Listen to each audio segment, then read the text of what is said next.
In today's video, we'll learn how to save money seamlessly in 2024. Try to picture what your financial life would look like in another 2 decades.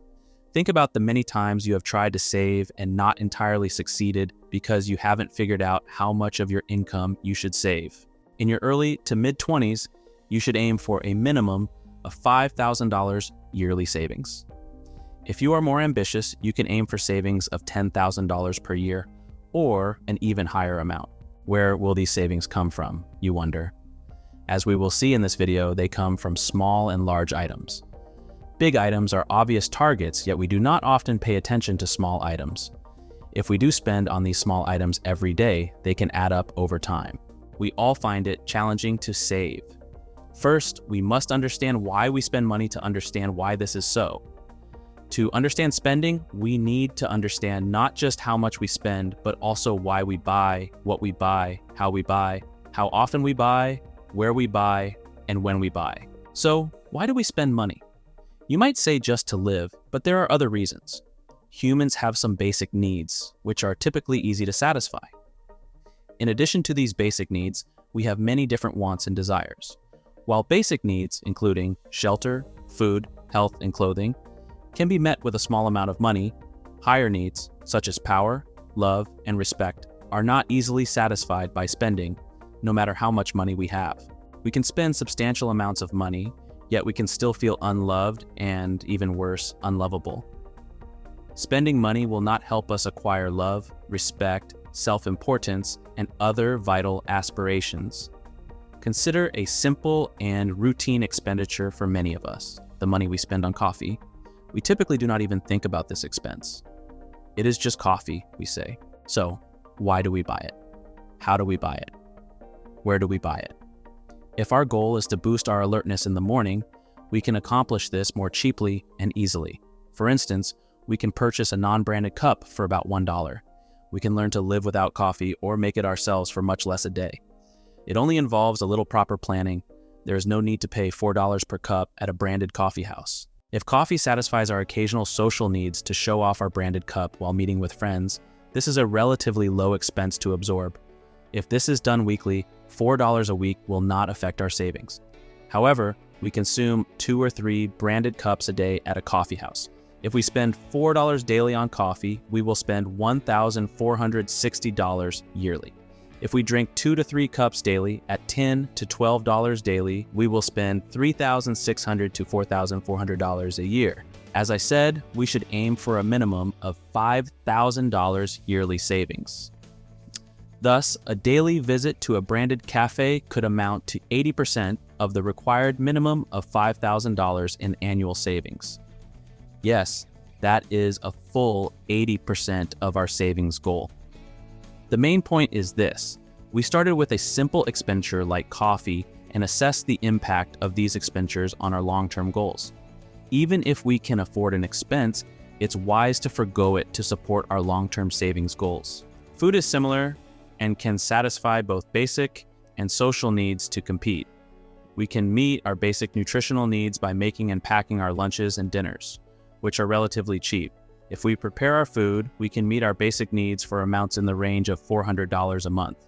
Suppose we eat out regularly and spend $10 a meal thrice daily, that's $30. Most of us would be shocked to learn that this adds up to over $10,000 annually.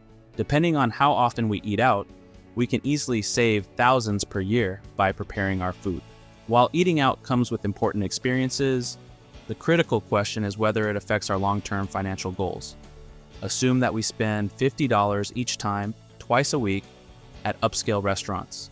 This will equal an extra $5,000 annually, equaling our minimum required annual savings. If we avoid non-essential spending, we can meet our annual savings goals and, ultimately, achieve financial independence.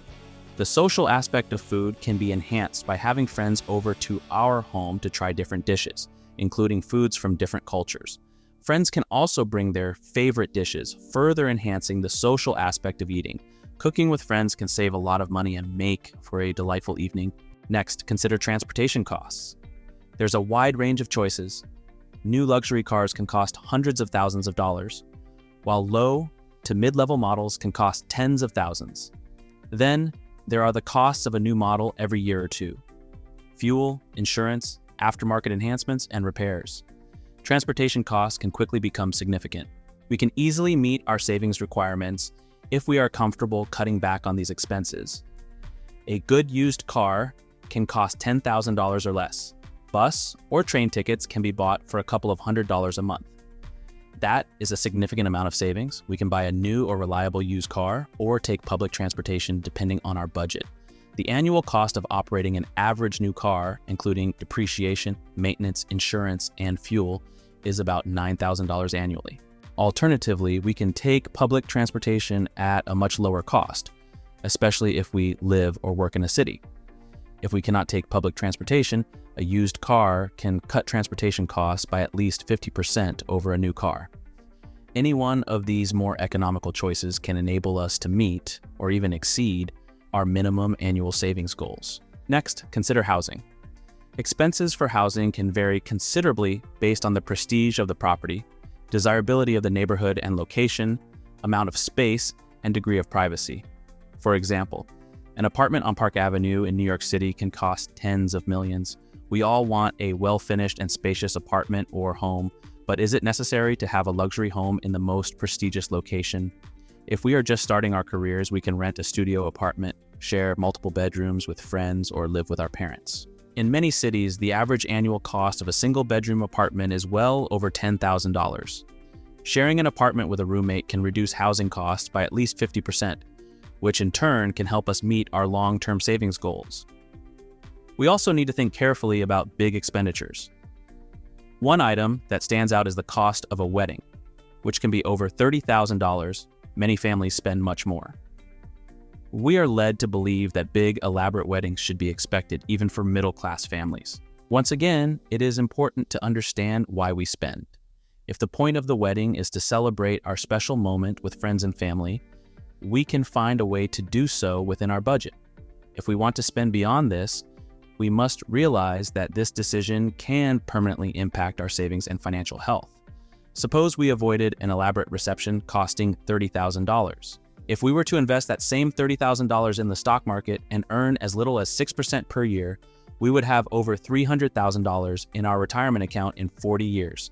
At 10% annual earnings, $30,000 today amounts to $1.4 million in retirement benefits that we would have in 40 years. This cost saving alone can help us save at least half of what we need for a comfortable retirement. Even for those of us just starting in our careers, simple lifestyle choices can help save us well over $20,000 to $25,000 a year. This is sufficient to meet and exceed our savings requirement. These savings can directly go into an emergency fund, a house down payment, and retirement plans. It's wise to deal with short inconveniences today in return for much more significant benefits in the future. Remember, we need to earn, save, and invest before spending. Thanks for watching till the end. You can support my work by liking the video and subscribing if you are new. That said, have a great year ahead and see you in the next video.